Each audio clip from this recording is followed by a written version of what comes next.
Welcome to shadow news. ముందుగా headlines చూద్దాం.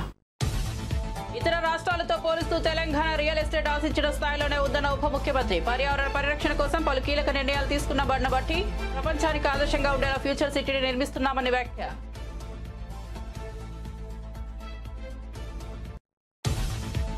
శ్రేష్ఠ షణ్ముఖాల యాత్ర పూర్తి చేసుకున్న పవన్ కళ్యాణ్. దక్షిణ భారతదేశంలో పవన్ కళ్యాణ్ ఆధ్యాత్మిక పర్యటన, 6 సుప్రసిద్ధ ఆలయాల సందర్శన. తిరుత్తని ఆలయ సందర్శనతో పూర్తయిన పవన్ యాత్ర.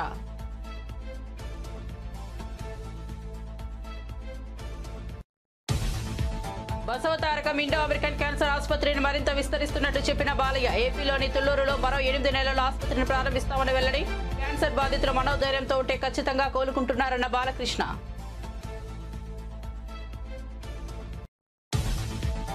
రైతు భరోసా కేంద్రాలను కూటమి ప్రభుత్వం నిర్వీర్యం చేసిందన్న కాకాని గోవర్ధన్ రెడ్డి. రైతుల విత్తనాలు, ఎరువుల సమస్యలు పరిష్కరించాలని డిమాండ్.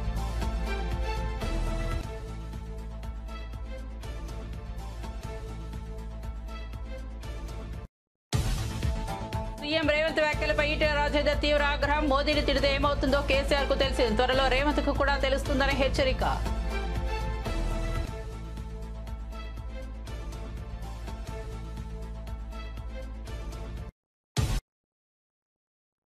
ఇక వార్త వివరాల్లోకి వెళ్తే, అమరావతిలో బంజారాల ఆరాధ్య దైవం సంత్ సేవాలాల్ మహారాజ్ జయంతి వేడుకల్లో సీఎం చంద్రబాబు పాల్గొన్నారు. కార్యక్రమంలో మంత్రి గుమ్మడి సంధ్యారాణి, గిరిజన సంఘం నాయకులు పాల్గొన్నారు. సంత్ సేవాలాల్ అహింసా సిద్ధాంతాలను పాటించి మత మార్పిడులపై బ్రిటిష్ కాలంలోనే పోరాడారని సీఎం చంద్రబాబు గుర్తు చేశారు. మహాత్మా గాంధీ కంటే ముందే అహింసా మార్గంలో నడిచిన వ్యక్తి సేవాలాల్ అని తెలిపారు. గిరిజనుల వెనుకబాటు తత్వాన్ని తగ్గించేందుకు ప్రభుత్వం కట్టుబడి ఉందని చెప్పారు. సేవాలాల్ మార్గంలో ప్రయాణిస్తే సమాజం ముందుకు సాగుతుందని సీఎం పిలుపునిచ్చారు. మహానుభావులు పుట్టిన ఈ నెలలో మీరు ఒకసారి చూస్తే ఒక వెనుకబడిన జిల్లా అనంతపురం జిల్లా గుత్తి మండలంలోని రామ్జీ నాయక్ తాండాలో రామావత్ గోత్రంలో భీమా నాయక్ ధర్మణిమాత దంపతులకి సేవాలాల్ గారు జన్మించడం, అది కూడా 1739వ సంవత్సరం ఫిబ్రవరి 10వ తారీఖున జన్మించారు. అప్పటికి ఎగ్జాక్ట్గా 286 సంవత్సరాలు. ఒక వ్యక్తి మానవ జన్మెత్తిన, ఒక పేద కుటుంబంలో పుట్టిన, ఏ విధంగా ప్రజల్ని ప్రేరేపితం చేయగలుగుతారు, ప్రజల్లో చైతన్యం తేగలుగుతారు, వారు అవలంబించిన సిద్ధాంతాలు శాశ్వతంగా ప్రజల గుండెల్లో ఏ విధంగా ప్రభావితం చేస్తాయో దానికి ఇదొక ఉదాహరణ. అలాంటి మహనీయుడి యొక్క స్ఫూర్తిని భావి తరాలకు అందించాలనే ఉద్దేశంతోనే దీన్ని ఒక స్టేట్ ఫంక్షన్గా చేస్తున్నాం. ఆయన పుట్టిన గ్రామంలో కూడా 50 లక్షల రూపాయలు శాంక్షన్ చేసి అక్కడ ఘనంగా కార్యక్రమాలని నిర్వహించమని కూడా ఆదేశాలు ఇచ్చాం. ఈరోజు ఆయన చూస్తే జగదాంబ మాతనే తన మార్గదర్శకురాలుగా, గురువుగా స్వీకరించి అన్ని విద్యలు నేర్చుకుని బంజారాలకు ఎనలేని సేవలు అందించాడు. మూఢనమ్మకాల్ని పోగొట్టడం కోసం ఈరోజు మనం మాట్లాడడం కాదు, ఆ రోజుట్లో 300 సంవత్సరాల కంటే ముందు ఇంకా ఎక్కువ మూఢనమ్మకాలు ఉండేటివి. ఆ మూఢనమ్మకాల్ని రూపుమాపడం కోసం ఆయన జీవితాంతం పనిచేశారు. సమస్త జీవకోటికి తల్లి అయిన అమ్మ భవానిని పూజించాలని, కానీ ఫలితాన్ని ఏమాత్రం కూడా ఆశించవద్దని బంజారాలకు చెప్పాడు. బాధ్యతగా మనం చేయాలి, ఆటోమేటిక్గా తల్లి దీవిస్తుందని చెప్పి చాలా స్పష్టంగా చెప్పాడు. దాన్ని బట్టి మనం అర్థం చేసుకోవాల్సింది, కర్తవ్యాన్ని మనం ప్రతిఫలం ఆలోచించకుండా చేస్తే ఆటోమేటిక్గా ప్రతిఫలాలు వస్తాయి. ఆ విషయమే ఆయన చాలా స్పష్టంగా చెప్పడం జరిగింది. రెండోది, మీరు చూస్తే ఆయన సిద్ధాంతాల్లో హింస అనేది మహాపాపమని, అహింసా సిద్ధాంతానికి కట్టుబడి ఉండాలని పునాది వేశాడు.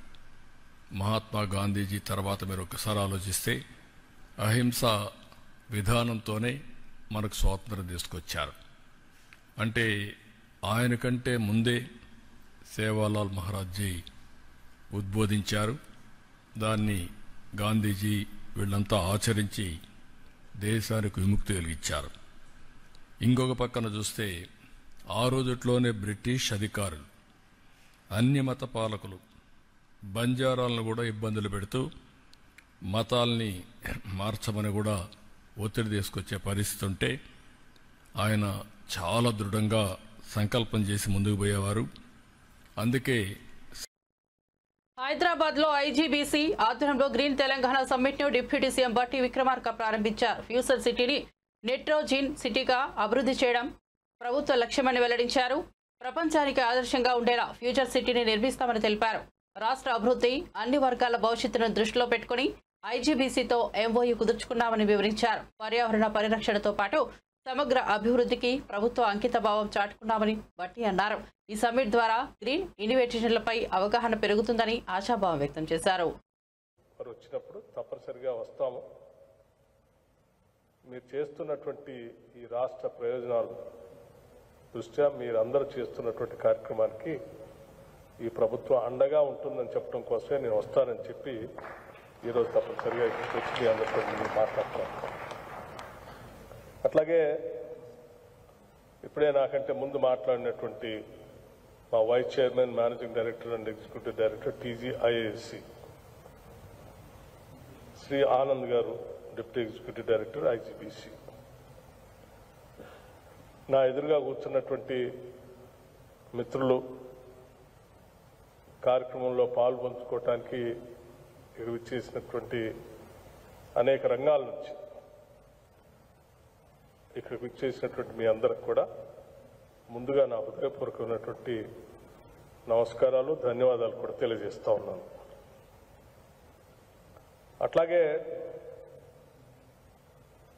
మన రాష్ట్ర ముఖ్యమంత్రి శ్రీ రేవంత్ రెడ్డి గారి డ్రీమ్ ప్రాజెక్ట్ ఫ్యూచర్ సిటీ, దానిని నెట్ జీరో సిటీగా చేయటం కోసం ఇప్పుడే ఎంఓయూ చేసి మీ అందరి సమక్షంలో ఈ రాష్ట్రానికి కాదు ప్రపంచానికి కూడా ఒక సందేశాన్ని ఇక్కడ నుంచి పంపిస్తా ఉన్నాం. ఈ ఎంఓయూ ద్వారా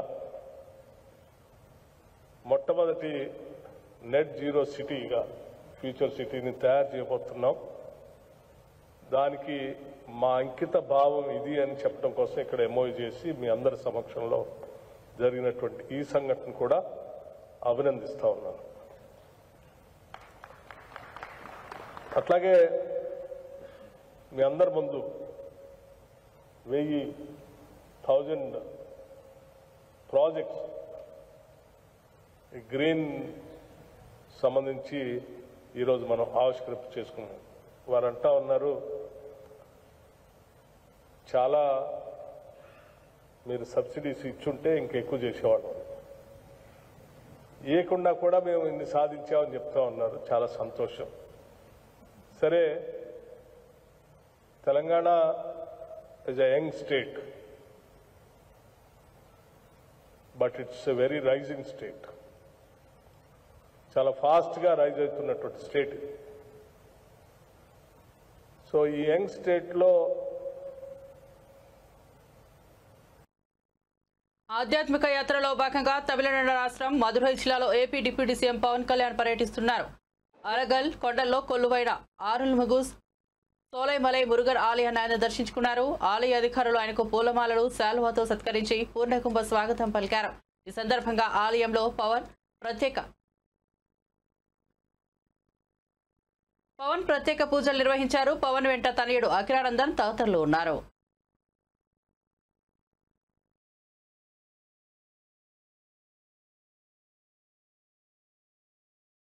எல்லாருக்கும் வணக்கம். இது வந்து 5வது முருகன் டெம்பிள் விசிட் பண்ணுறோம்.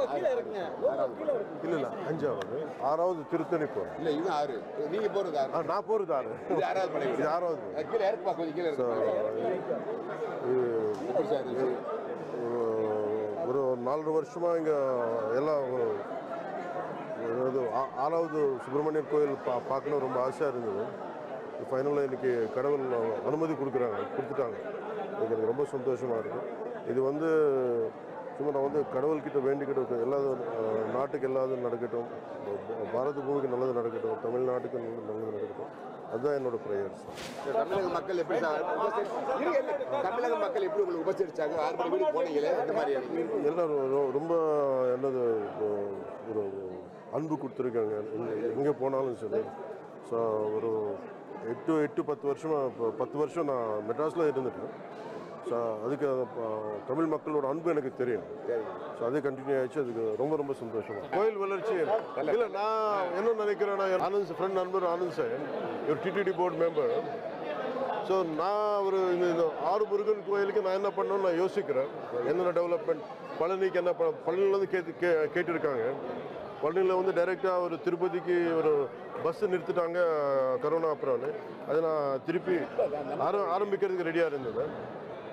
ఆరంభించేందుకు నా ఫోన్ పంట నేతే.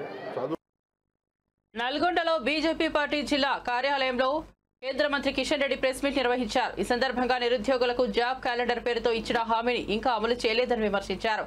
రాష్ట్రంలో బీఆర్ఎస్ కంటే కాంగ్రెస్ పై ప్రజల్లో ఎక్కువ వ్యతిరేకత ఉందని వ్యాఖ్యానించారు. ముఖ్యమంత్రి రేవంత్ రెడ్డి హామీ ఇచ్చిన 6 గ్యారంటీలు పూర్తి స్థాయిలో అమలు కాలేదని కిషన్ రెడ్డి అన్నారు. ప్రజలకు ఇచ్చిన ప్రతి హామీని వెంటనే అమలు చేయాలని కాంగ్రెస్ ప్రభుత్వాన్ని డిమాండ్ చేశారు. రాష్ట్రంలో అవినీతి పెరిగిందని, అభివృద్ధి వెనక్కిపోతోందన్నారు. 6 డిఏలు ఉంటే 7 కూడా ఇచ్చేటువంటి పరిస్థితుల్లో ఈరోజు ఈ ప్రభుత్వం లేదు. ఉద్యోగస్తులు రిటైర్మెంట్ అయితే రిటైర్మెంట్ బెనిఫిట్స్ కూడా సకాలంలో ఇవ్వలేనటువంటి పరిస్థితుల్లో ఈ ప్రభుత్వం ఉంది. అంతేకాకుండా ఈరోజు ఫీజు రియంబర్స్మెంట్ అనేక ఇంజనీరింగ్ కాలేజీలు, అనేక టెక్నికల్ ఇన్స్టిట్యూషన్స్, డిగ్రీ కాలేజీలు ఫీజు రియంబర్స్మెంట్ రాని కారణంగా విద్యార్థుల భవిష్యత్తు అయోమయంలో పడింది.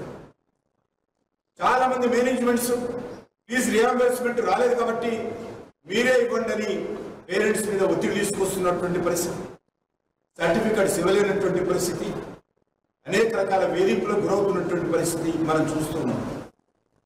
సుమారు 8,000 కోట్ల రూపాయలు విద్యా సంస్థలకు ఫీజు రియంబర్స్మెంట్ ఇవ్వాల్సిన అవసరం ఈ సంవత్సరం లెక్క పెట్టాలి. అంతేకాకుండా ఏరియర్స్, ఫీజు ఏరియర్స్ కూడా ఈరోజు ఈ ప్రభుత్వం ఇవ్వకుండా ఆలస్యం చేస్తూ ఉంది. విచిత్రం ఏంటంటే ఎస్టీ, బీసీ విద్యార్థుల స్కాలర్షిప్స్ కూడా మరి ఈరోజు రియంబర్స్ చేయలేనటువంటి పరిస్థితుల్లో ఈ ప్రభుత్వం ఉంది.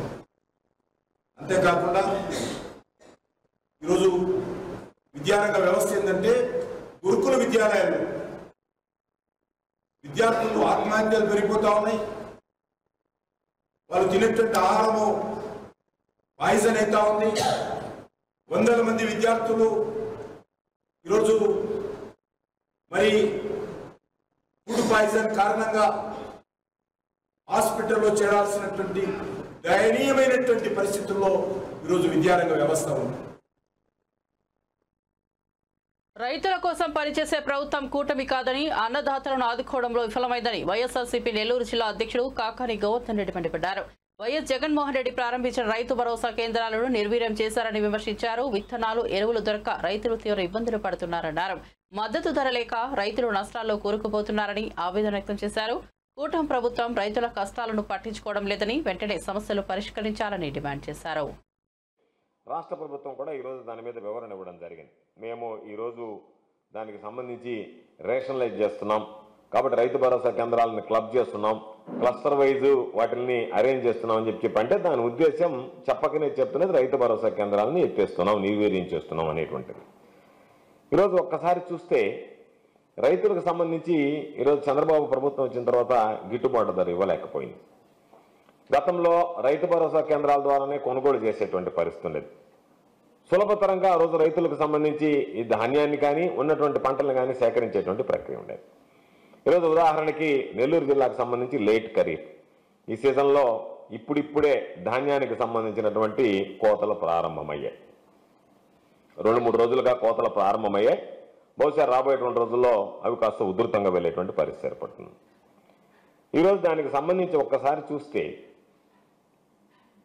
ఎంత దారుణమైనటువంటి పరిస్థితులు ఉన్నాయంటే, ఒక పక్క దిగుబడి తగ్గిపోయింది. దాదాపుగా మనం 850 కేజీలని పుట్టి అని పిలుస్తాం. నెల్లూరులో పుట్టి లెక్కన ధాన్యాన్ని అమ్మకాలు చేస్తారు. అటువంటి ఆ పుట్టికి సంబంధించినటువంటి దాంట్లో సాధారణంగా 4 పుట్లు దిగుబడి వచ్చేటువంటిది 4.5 కూడా అయ్యేటువంటి పరిస్థితి నెల్లూరు జిల్లాకు సంబంధించి. అటువంటిది 2.5 పుట్లకి పడిపోయింది ఈరోజు పాపం. అంటే రైతులకి దీనమైనటువంటి దారుణమైనటువంటి పరిస్థితులకు చేరుకున్నారు. గతంలో ఇదే సీజన్లో వైఎస్ఆర్ కాంగ్రెస్ పార్టీ ప్రభుత్వం అధికారంలో ఉంది. పుట్టి ధాన్యం నెల్లూరులో 25,000 రూపాయలు అమ్మదు. 25,000 రూపాయలు గతంలో అమ్మితే ఈరోజు ప్రారంభంలోనే 15,000 నుంచి 16,000 రూపాయలకు అమ్ముతుంది. అంటే దాదాపుగా రైతుకి సంబంధించినటువంటి దాంట్లో ఎకరాకి 4 పుట్లు లెక్కేసుకుంటే గతంలో 1.5 పుట్టి ధాన్యం పోయింది. అంటే దాదాపుగా 1,00,000 రూపాయలు గత ప్రభుత్వంలో ఎకరా మీద వస్తే ఈరోజు రైతుకి 40,000 రూపాయలు చేతికి వచ్చేటువంటి పరిస్థితి ఏర్పడింది. అంటే ఎంత దారుణంగా రైతు ఈ ధాన్యానికి సంబంధించి ఒక్క నెల్లూరు జిల్లాలోనే నష్టపోతున్నాడు అనేటువంటిది ప్రత్యేకంగా చూడాల్సినటువంటి పరిస్థితి. దాని మీద సమీక్షలు ఏం జరగలేదు.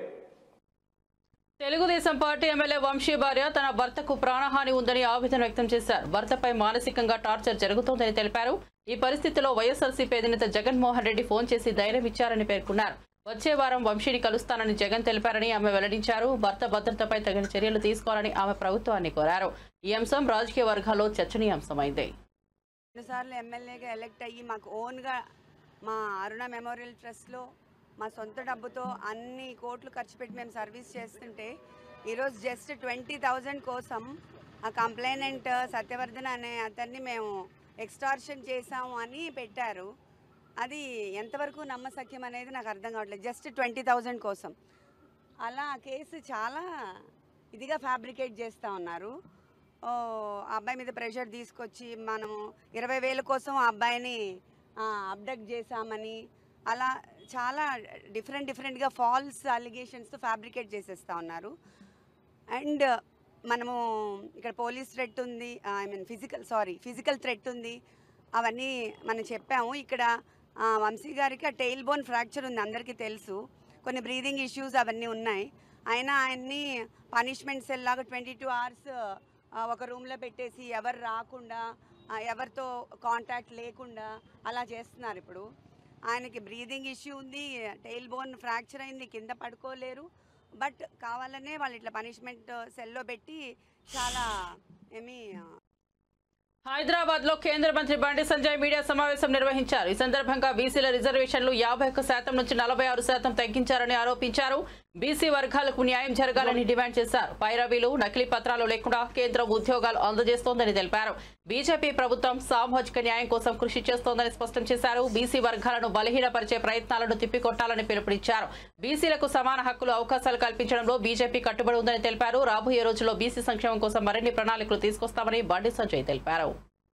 ఇక్కడ పేపర్ లీకేజ్ లేకుండా, ఇక్కడ దొంగ నోటిఫికేషన్ లేకుండా 9,25,000 మందికి సంవత్సరం లోపల కేంద్ర ప్రభుత్వ ఉద్యోగాలు ఇచ్చిన ఘనత నరేంద్ర మోడీ ప్రభుత్వం. అది వీటి మీద చర్చ జరుగుతుంది వాళ్ళ ఎమ్మెల్సీ ఎన్నికల సందర్భంగా. ఈ చర్చను పక్క పెట్టి కొత్త చర్చ తీసుకొచ్చారు. సరే, అదే చర్చ మీద మీరు సిద్ధమా ఎన్నికలు పోటీ చేయడానికి? అరే, బీసీ కులగణన అంటారు. కేసీఆర్ సర్కార్లేమో 51%, అదే తక్కువ. ఇప్పుడు మీ సర్కార్లోనేమో 46% పెట్టి 10% ముస్లింలు కలుపుతారు. మళ్ళీ అంటే బీసీలో చేసే పుట్ట కొడతారు. మీ ఏడాది మీ జాగిరి అనుకుంటారు ఏంది తెలంగాణ రాష్ట్రం? ఎవరి జాతి ఏందో చర్చ జరగాలి. ఎట్లా ఒప్పుకుంటాం? బీసీలను ముస్లింలను మీరు కేంద్రానికి మీరు పంపిన మీరు ఏదో అనుకుంటున్నారు. కేంద్రం మీద నెట్టి బీసీలను మొత్తం మభ్య పెడదాం, వాళ్ళని రెచ్చగొడదాం. కేంద్రం మీద బీసీలు అందరూ క్లియర్ చేస్తాం. మేము క్లారిటీ కూడా క్లియర్గా ఉన్నాం. మేము 10% ఉన్నటువంటి ముస్లింలను బీసీలో కలిపితే కేంద్రము అస్సలే ఒప్పుకోదు. అప్పుడు ఒప్పుకోలే, ఇప్పుడు ఒప్పుకో. మేము మతపరమైనటువంటి రిజర్వేషన్లను మేము వ్యతిరేకిస్తాం. మత ప్రాతిపదిక రిజర్వేషన్లు కుల్లా చెప్తున్నాను నేను. 80% వ్యతిరేకిస్తాం. అది తెలిసి కూడా మన కేంద్రాన్ని ఒప్పిస్తాము, మోడీ గారిని కలుస్తాము. తీసేయండి మీరు 10% ముస్లిం తీసేసి పంపండి, జాబితా పంపండి.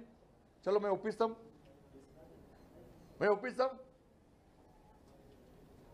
51% తీసుకొచ్చి 40% చేసారు. మీరు బీసీలో మోసం చేసారు.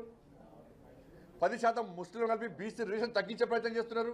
రేపు ఉద్యోగాలు పోతాయి, వాళ్ళకు బీసీలకు ఇచ్చిన ఉద్యోగాలు పోతాయి. బీసీలకు ఇచ్చేటువంటి ఉపాధి పోతుంది, బీసీలకు ఇచ్చే రిజర్వేషన్ దెబ్బతింటుంది, విద్యా అవకాశాలు దెబ్బతింటారు, స్కాలర్షిప్లు దెబ్బతింటారు, మీరు ఇచ్చే బడ్జెట్లో కోత పడుతుంది.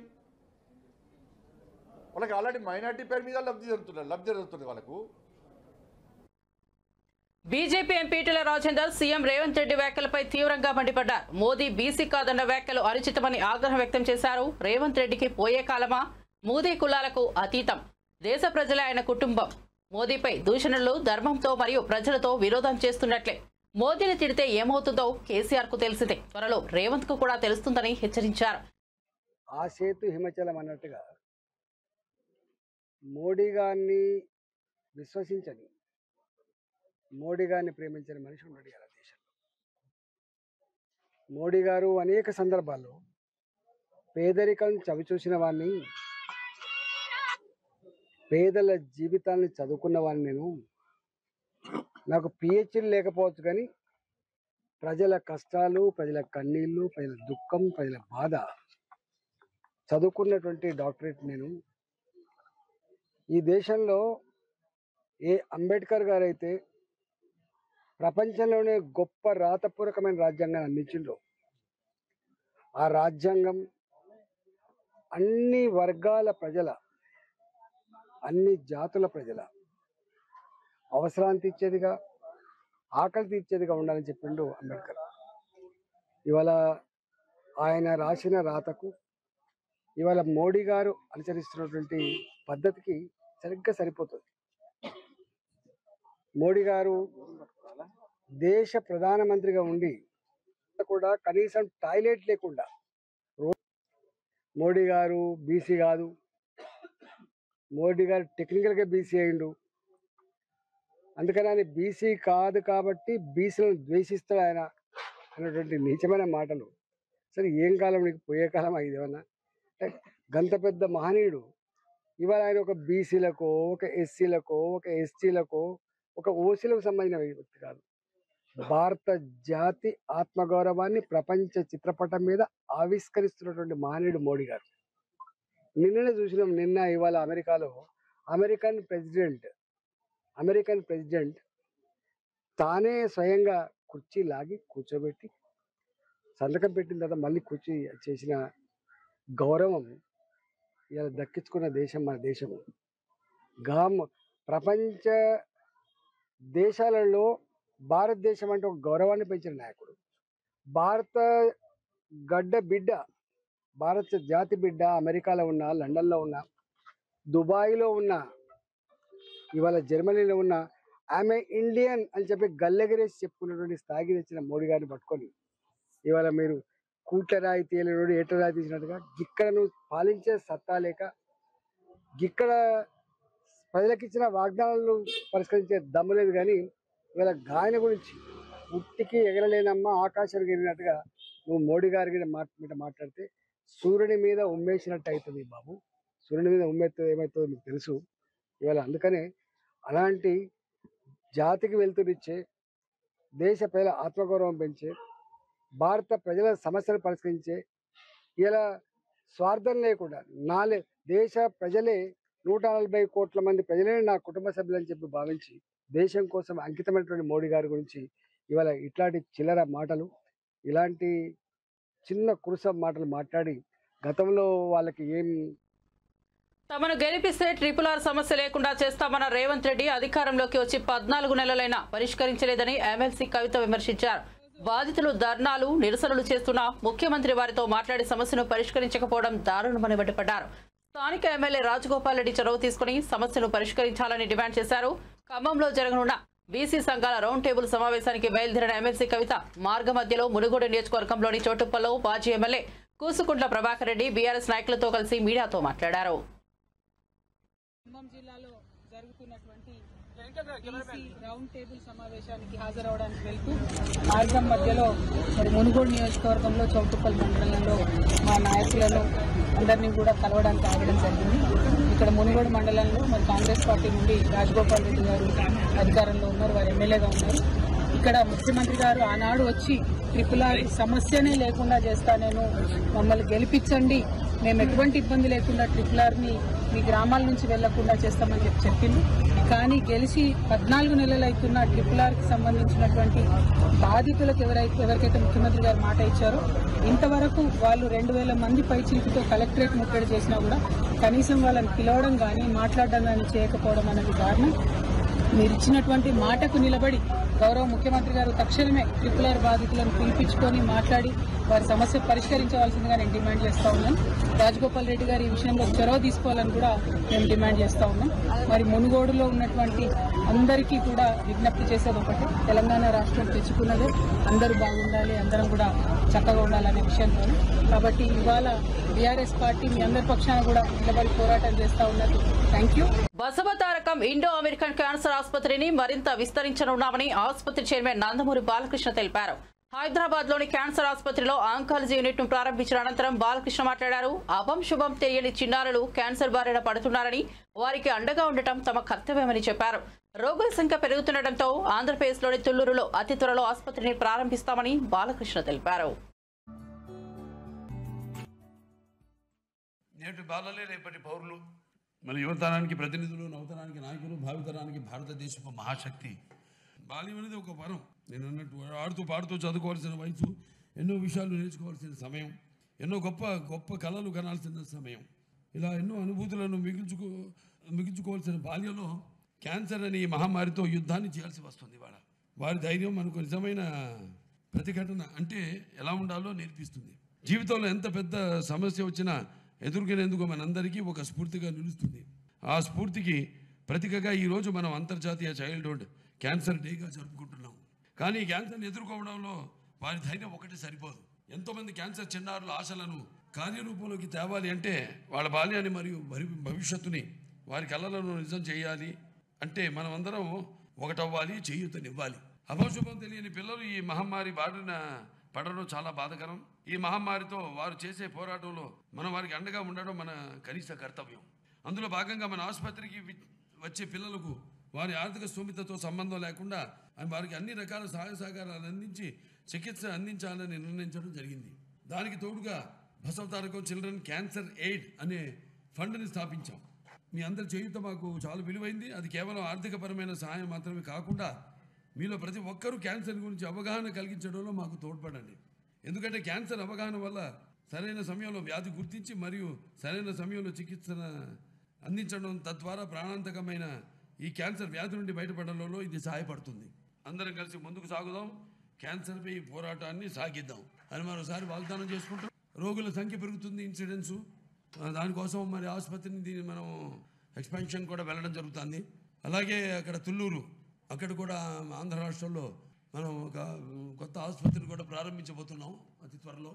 మరి ఈ యొక్క ఆసుపత్రి యొక్క చేస్తున్న సేవలను గుర్తించి ఎలాగైతే దాతలు ఉన్నారో అలాగే ఇరు రాష్ట్రాల ప్రభుత్వాలకి, మా బ్యాంకర్స్కి అయితేనేమి, లేకపోతే ప్రైవేట్ అండ్ పబ్లిక్ సెక్టార్ పారిశ్రామికవేత్తలకు అయితేనేమి, అందరికీ మా బోర్డు మెంబర్సు అందరూ కూడా డాక్టర్సు, అలాగే నాన్ మెడికల్. ఇతర రాష్ట్రాలతో పోలిస్తూ తెలంగాణ రియల్ ఎస్టేట్ ఆశించిన స్థాయిలోనే ఉందన్న ఉప ముఖ్యమంత్రి. పర్యావరణ పరిరక్షణ కోసం పలు కీలక నిర్ణయాలు తీసుకున్న బట్టి ప్రపంచానికి ఆదర్శంగా ఉండేలా ఫ్యూచర్ సిటీని నిర్మిస్తున్నామని వ్యాఖ్య.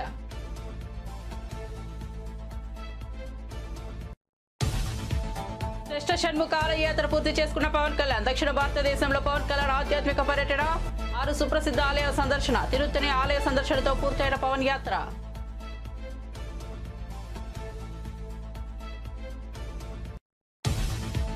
బసవతారకం ఇండో అమెరికన్ క్యాన్సర్ ఆసుపత్రిని మరింత విస్తరిస్తున్నట్టు చెప్పిన బాలయ్య. ఏపీలోని తుళ్లూరులో మరో 8 నెలల్లో ఆసుపత్రిని ప్రారంభిస్తామని వెల్లడి. క్యాన్సర్ బాధితుల మనోధైర్యంతో ఉంటే ఖచ్చితంగా కోలుకుంటున్నారన్న బాలకృష్ణ.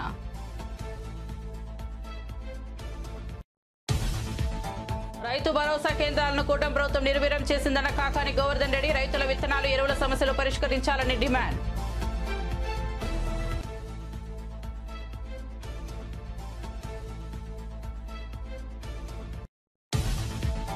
సీఎం రేవంత్ వ్యాఖ్యలపై ఈటెల రాజేందర్ తీవ్ర ఆగ్రహం. మోదీని తిడితే ఏమవుతుందో కేసీఆర్ కు తెలిసింది. త్వరలో రేవంత్ కు కూడా తెలుస్తుందని హెచ్చరిక.